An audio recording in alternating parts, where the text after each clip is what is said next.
Hi friends, எல்லாருக்கும் வணக்கம். எல்லாரும் எப்படி இருக்கீங்க? இன்னைக்கு நம்ம சேனல்ல என்ன பார்க்க போறோம்னா ரொம்பவே டேஸ்டான பாசி பருப்பு பாயசம் தாங்க எப்படி செய்யறதுன்னு பார்க்க போறோம். பார்க்கிறதுக்கு முன்னாடி என்னோட சேனலை யாரும் சப்ஸ்கிரைப் பண்ணாம இருந்தீங்கன்னா சப்ஸ்கிரைப் பண்ணி பெல் ஐகானை கிளிக் பண்ணி ஆல்னு கொடுத்துக்கோங்க. அப்பதான் நான் டெய்லி போற வீடியோஸ் உங்களுக்கு நோட்டிஃபிகேஷன்ல வரும். வீடியோ ஸ்கிப் பண்ணாம பாருங்க. அப்பதான் உங்களுக்கு புரியும். இப்போ வாங்க இத நம்ம எப்படி செய்யறதுன்னு பார்க்கலாம். பாசிப்பருப்பு பாயசம் செய்யறதுக்கு 1 கப் அளவுக்கு பாசிப்பருப்பு எடுத்துருக்கேங்க. அதை அந்த பாத்திரத்துல சேர்த்து நல்லா வறுத்து எடுத்துக்கலாம். இந்த மாதிரி வறுத்துட்டு செஞ்சோம்னா நல்ல பாசிப்பருப்பு பாயசம் நல்ல டேஸ்ட்டாக இருக்கும். சிம்மில் வச்சுட்டு நல்லா வறுத்து எடுத்துக்கலாங்க. இங்கே பாருங்கள், லைட்டாக கலர் மாறிடுச்சு, நல்லாவே வறுபட்டுருச்சு. இப்போ நம்ம ஸ்டவ் ஆஃப் பண்ணிடலாம். இதை நல்லா ஆறட்டும். ஒரு 5 மினிட்ஸ் ஆகிடுச்சுங்க, நல்லா ஆறிடுச்சு. முழுகிற அளவுக்கு இப்போ நம்ம தண்ணி சேர்த்துட்டு இதை நல்லா நம்ம வேக வச்சு எடுத்துக்கலாம். நல்லா குழைவாக வேகணும், நல்லா வேக வச்சு எடுத்துக்கலாங்க.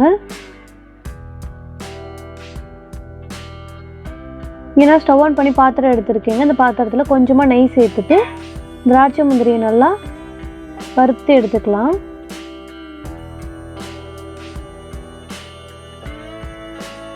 இப்போ நல்லா வறுபட்டுருச்சு. இதை எடுத்து நம்ம ஒரு பாத்திரத்துக்கு மாற்றிடலாம். அதே நெய்யில் இந்த மாதிரி தேங்காய் இந்த மாதிரி ஷேப்க்கு நான் கட் பண்ணி எடுத்து வச்சுருக்கேங்க. அதையும் சேர்த்து நல்லா வதக்கிக்கலாம். இந்த மாதிரி தேங்காய் சேர்த்திங்கன்னா நல்லா டேஸ்ட்டாக இருக்குங்க. பாயசத்தை சாப்பிடும்போது வாயில் கடிப்படும் போது நல்லா டேஸ்ட்டாக இருக்கும். இதுவும் நல்லா வதங்கிருச்சுங்க. இதையும் எடுத்து நம்ம ஒரு பாத்திரத்துக்கு மாற்றிடலாம். இங்கே பாருங்கள், நல்லாவே பாசிப்பருப்பு நல்லா இந்த அளவுக்கு நல்லா குழைவாக வெந்திருக்கணுங்க. இங்கே நம்ம வறுத்ததில் மீதம் உள்ள அந்த நெய்யில் இப்போ நம்ம வேக வச்சு எடுத்து வச்சுருந்தா அந்த பாசிப்பருப்பை நம்ம சேர்த்துடலாம். இது நல்லா கொதிச்சு வரணுங்க, நல்லா கெட்டியாகட்டும். இப்போ நம்ம இந்த சைடு பாகு ரெடி பண்ணிடலாம். 1 கப் அளவுக்கு நான் வெல்லம் எடுத்துருக்கேங்க. இதில் ஒரு 1/2 கப் அளவுக்கு தண்ணி சேர்த்துக்கலாம். நல்லா வெல்லத்தை நம்ம கரைச்சி எடுத்துக்கலாம்.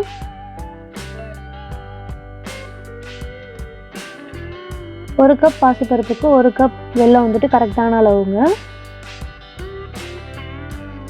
இங்கே பாருங்கள், வெல்லம் நல்லா கரைஞ்சிருச்சு. இப்போ நமக்கு இது ரெடி ஆகிடுச்சுங்க. இதை நம்ம எடுத்து வச்சிடலாம். இங்கே பாருங்கள், இது நல்லா கொதிச்சிட்ருக்கு. இதில் நம்ம ரெடி பண்ணி எடுத்து வச்சுருந்தோம் அந்த பாகை நம்ம இதில் சேர்த்துடலாம். எல்லாத்தையும் சேர்த்து நல்லா மிக்ஸ் பண்ணி விட்டுடலாங்க.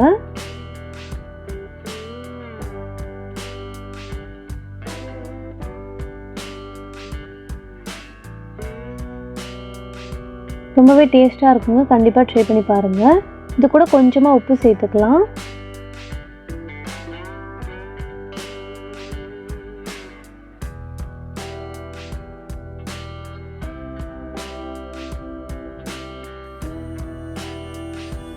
இது நல்லா கொதிச்சிட்ருக்கு. இது கூட நம்ம வாசத்துக்காக ஒரு 4-5 ஏலக்காய் தட்டி சேர்த்துக்கலாம்.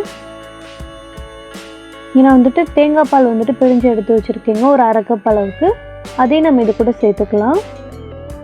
நல்லா டேஸ்ட்டாக இருக்கும்.